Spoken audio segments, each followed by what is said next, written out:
দেখো বন্ধুরা, সকাল সকাল উনানে রান্না বসিয়ে দিয়েছি। তো হ্যালো বন্ধুরা, কেমন আছো তোমরা সবাই? আশা করছি তোমরা সবাই ভালো আছো, সুস্থ আছো। বীরভূম জেলার ছোট্ট একটা গ্রাম থেকে আমি মিলি তোমাদের সকলকে জানাই আমার ব্লগ চ্যানেলে অনেক অনেক স্বাগত, অনেক অনেক ভালোবাসা। তো সকালের কাজকর্ম সেরে স্নান করে নিয়েছি। তো স্নান করে ভাত বসিয়ে দিয়েছি। এখন ভাতের মধ্যে আর কি নতুন আলু মাঠে থেকে তুলে এনেছিল, সেই আলুটাকে সিদ্ধ করতে দিয়েছিলাম। আর হাঁড়িতে একটু অল্প জল দিয়ে জলটাকে আগে ফুটিয়ে নিয়েছিলাম, তারপর চালটা দিয়েছিলাম, তাহলে ভাতটা আর কি গলে না। তো জলটা ফুটে গেছে, এখন আমি চালটাও দিয়ে দিয়েছি। তারপর একটু বেশি করে জল দিয়ে এখন উনানের মধ্যে আমি ঘুঁটেগুলো ভরে দিয়ে চলে যাব ঘরে সবজি কাটতে। আর এদিকে দেখো মা আলুটার ফুলকপিটা কেটে দিয়েছে সবজি বানাবো বলে। তো আজকে আলু ফুলকপি বেগুন দিয়ে একটা তরকারি করব। আর আমাদের তো এখন অসুখ চলছে, আজকে 6 দিন মতো হলো। আমাদের গ্রামে রীতি আছে যে কেউ মারা গেলে সর্ষের তেল হলুদ এগুলো খেতে নেই, আদা রসুন পেঁয়াজ, তাই সিদ্ধ সিদ্ধই খেতে হচ্ছিল কদিন ধরে। এই 6 দিন আমরা সিদ্ধ সিদ্ধ ঘি দিয়ে খাচ্ছিলাম। তাই আজকে মাকে বললাম একটু সাদা তেল এনে দিতে, একটু ঘি দিয়েই রান্নাটা করতে হয়, কিন্তু বাবার যেহেতু কোলেস্টেরল আছে তাই বাবা ঘি খেতে পারে না, তার জন্য সাদা তেল এনেছে। এখন আলুটা ফুলকপিটা ওর মধ্যে দিয়ে নুন দিয়ে এখন ভালোভাবে নাড়াচাড়া করে নেব, তাহলে আলু ফুলকপিটাও ভাজা হয়ে যাবে, খেতে একটু তরকারির টেস্টটা আলাদা হবে। কিন্তু আগেকার দিনে মানুষ জানো তো একদম পুরো সিদ্ধ সিদ্ধ খেত, জলে সিদ্ধ করে। কিন্তু এখন তো আমরা খেতেই পারি না, তাই একটু সাদা তেল দিয়ে একটু হালকা করে রান্নাটা করে নেব। আর ওদিকে মা একটু মশলাটা বেটে দিচ্ছে, মশলা বাটা বলতে আদা আর জিরে। তো সেটা মা আর কি শিলেই বেটে দিল। তারপর দেখো এদিকে আমার আলুটা ফুলকপিটা ভালোভাবে ভাজা হয়ে গেছে। এখন আমি ওর মধ্যে মা যে মশলাটা বেটে রেখেছিল ওই মশলাটা দিয়ে দেবো। আর এদিকে মিস্ত্রিরা কাজ করছে, মিস্ত্রিরা বললো একটু চা খাবে, তার জন্য এদিকে আমি চা বসিয়ে দিয়েছি। এখন যেহেতু গায়ে দোয়াইনি তাই লিকার চাই করে দিতে হচ্ছে, আর লিকার চায়ের মধ্যে একটু লেবুর রস দিয়ে দেবো, তাহলেই চাটা খেতে খুব সুন্দর হবে। এদিকে দেখো আলুটার ফুলকপিটা আমার ভালোভাবে ভাজা হয়ে গেছে।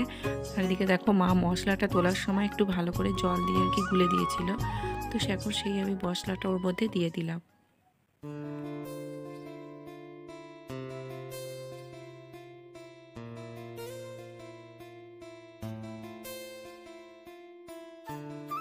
এদিকে মশলাটা কষাতে থাক, আর ওদিকে আমি উনানের মধ্যে একটু জালটা দিয়ে আসি। আর এদিকে মা দেখো সবজি কেটেছিল, সবজি কাটার খোসাগুলো পড়ে রয়েছে। আর এদিকে তোমাদের একটা জিনিস দেখায়, দেখো অর্পর বাবা দেখো আখ কিনে এনেছে, এখন আর কি আখ বিক্রি হচ্ছিল। আর এই লেবুগুলোকে দেখো আমাদের পাশের বাড়ির একজনাদের হয়েছে, তো দিয়েছে কতটা বড় সাইজ দেখো, একদম বাজারে কিনতে গেলে এগুলোর কত দাম, এখন তো লেবু পাওয়াই যায় না। তো তারপর আমি দেখো চলে এলাম উনানে, আর কি কাঠের উনানে, ভাতের উনানে জাল দিতে। দেখো উনানে এসে দেখি জাল মোটামুটি জ্বলছে, ভাতটা আমার ফুটে গেছে। তো ভাতের হাঁড়িতে একটু জল দিয়ে দিলাম, তাহলে আর কি ভাতটা হয়ে যাবে। ভাতটা প্রায় হওয়ার মুখই হয়ে গেছে একদম। তো এবার আমি নামিয়ে নেবো। তো ওদিকে তরকারিটাতে জল দিয়ে এসে তারপর আমি ভাতটা নামিয়ে দেবো। এদিকে আমার চাটাও হয়ে গেছে, এবার একটু নামানোর সময় লেবুর রস দিয়ে চাটাকে নামিয়ে নেবো। আর চায়ের কালারটা দেখো কত সুন্দর হয়েছে। চাটা আমার হয়ে গেছে, এখন আমি কাপের মধ্যে ঢেলে নেব। তো তোমাদের দাদা ভাই রয়েছে আর দুটো মিস্ত্রি রয়েছে, তো তিনজনের মতো চা করতে হবে। তো চাটা আর কি আমি আন্দাজেই জলটা দিয়েছিলাম, তো 3টে কাপে নেওয়ার পর দেখলাম একটু চা বেড়ে গেছে, তাই আর একটা গ্লাসের মধ্যে ছেঁকে দিলাম চাটাকে। তো এখন ওই চাটা নিয়ে ওরা উপরে চলে যাবে, আর বাবা থাকলে বাবা একটু খায়, বাবা যেহেতু মাঠে আছে তাই ওদেরকেই চাটা দিয়ে দিলাম। চাটা নাহলে কী হবে। আর আমাদের যে মিস্ত্রি রয়েছে না, ওই মিস্ত্রিটা না চা খেতে খুব ভালোবাসে, তো বললো বৌদি একটু চা করে দাও, ওই জন্য ওদেরকে দেখো এখন মোটামুটি 10:30-11টার মতো বাজছে, একটু চা বিস্কুট করে দিলাম। সকালে এসে একবার চা খেয়েছিল, তারপর আর কি মুড়ি খাবে।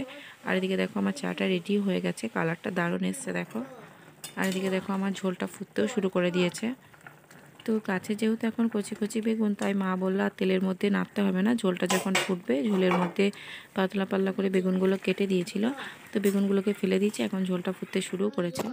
কি বলো তো বন্ধুরা, এই অসহ্যের সময় যেহেতু সর্ষে তেল ছাড়া হলুদ ছাড়া খেতে হয়, আর প্রত্যেক দিন পোস্তর যা দাম, পোস্ত খাওয়া অসম্ভব ব্যাপার, তাই মা বললো আজকে একটু এরকম করে করে দেখো, যদি ভালো লাগে তাহলে করবো মাঝে মাঝেই। তো সেই জন্য এই দেখো এই তরকারিটা করেছিলাম, আর একটু সামান্য পরিমাণ চিনি দিয়েছিলাম। তো আর যেহেতু আমাদের ডালও করতে নেই, তাই তরকারিটা একটু ঝোল ঝোল রাখবো। আর দেখো কপিগুলো বেগুনগুলো কি দারুণভাবে সিদ্ধ হয়ে গেছে, আলুটাও ভালোভাবে সিদ্ধ হয়ে গেছে। এখন আমি তরকারিটাকে নামিয়ে নেবো, একটু ঝোল ঝোল রাখলাম। আর কালকে আমি করেছিলাম টক আলু দিয়ে কুমড়ো দিয়ে, তো সেই টকটা একটু গরম করতে দিলাম, যেহেতু এবার গরম পড়ছে হালকা হালকা, তো আজকে টকটা হয়ে যাবে। এই নিরামিষ টক আর ওই তরকারি করেছি, আর এদিকে করতে দিয়েছি আলু সিদ্ধ। তো দেখো তরকারিটা কিন্তু দারুণ এসে। আর এদিকে করতে দিয়েছিলাম যে আলু সিদ্ধ, তো আলু সিদ্ধর জন্য তো একটু তেল লঙ্কা ভাজতেই হবে। তো সাদা তেলে তেল লঙ্কা ভাজলে না আমি একদম খেতে পারি না, তার জন্য একটু সামান্য পরিমাণ ঘি দিয়ে ওর মধ্যে লঙ্কা দিয়ে ভালোভাবে ভেজে নেব। আর এই ঘিটা না আমাদের ঘরে তৈরি গরুর দুধের একদম পুরো গাওয়া ঘি। তো অনেকটাই ছিল, তোমাদের দাদাভাই যেহেতু ঘি খেতে প্রচণ্ড ভালোবাসে, তাই জন্য ঘিটা খেয়ে খেয়ে একদম পুরো শেষের পর্যায়ে চলে এসেছে। আর সেই সময় দেখো আমাদের অসস চলেছে, তো এখন আমি দেখো ঘি দিয়ে লঙ্কাটাকে ভালোভাবে ভেজে নিলাম। তারপর আমার সমস্ত রান্নাবান্না কমপ্লিট হয়ে গেছে, তাই আমি ভাবলাম একবারে কড়াইগুলোকে মেজে গ্যাসটাকে মুছে দেবো, তার জন্য কড়াইটাকে মেজে নিচ্ছি।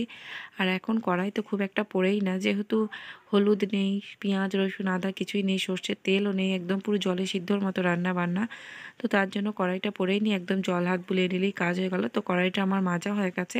আর আমি না রান্না করতে করতেই বেশিরভাগ বাসন ধুয়ে নিই, তার জন্য আমার বেশি বাসন আর কি জড়ো হয় না। তারপর আমি গ্যাসটাকেও মুছে নেব। তো গ্যাসটা মুছে থাকলে আর কি বাবা গায়ে ধুয়ে দিলে দুধটা দিয়ে দেওয়া হবে। আর বাবা যেহেতু এখন মাঠে গিয়েছে আলুর জমিতে জল দিতে, তার জন্য আর কি গাড়িটা ধোয়া হয়নি। তো আমি গ্যাসটাকে মুছে পরিষ্কার করে রেখে দিলাম। এদিকে দেখো গ্যাস মুছে জায়গাটাকে একদম পরিষ্কার ঝরঝরে করে দিলাম। আর এদিকে বাবু দেখো স্কুল থেকে বাড়ি চলে এসছে, তাই ওর ঠাম্মি এখন মুড়ি খাই দিচ্ছে আর ওর সাইকেলের উপর বসে রয়েছে। তারপর মুড়ি খেয়ে দেখো তোমাদের দাদাভাই যে আঁকটা কিনে এনেছিল সেই আঁকটা নিয়ে খেতে বসে পড়েছে। আর ও আঁক খেতে না প্রচণ্ড ভালোবাসে। আর এদিকে আমাদের ফুল গাছগুলোকে তোমাদের একটু দেখায়, দেখো ফুল গাছের ফুলগুলো এবার কিন্তু ফুটছে, কিন্তু ঠাকুরের পায়ে এখন দেওয়া হবে না যেহেতু অসুস্থ চলছে। হেলিকপ্টারটা কই কই দেখি হেলিকপ্টারটা তোর, ওই হেলিকপ্টার কাগজের যেটা বানিয়েছিস ওটা দিকে একবার। হ্যাঁ বাহ, সাংঘাতিক ব্যাপার তো। হেলিকপ্টার আকাশ দূরে চলে গেল।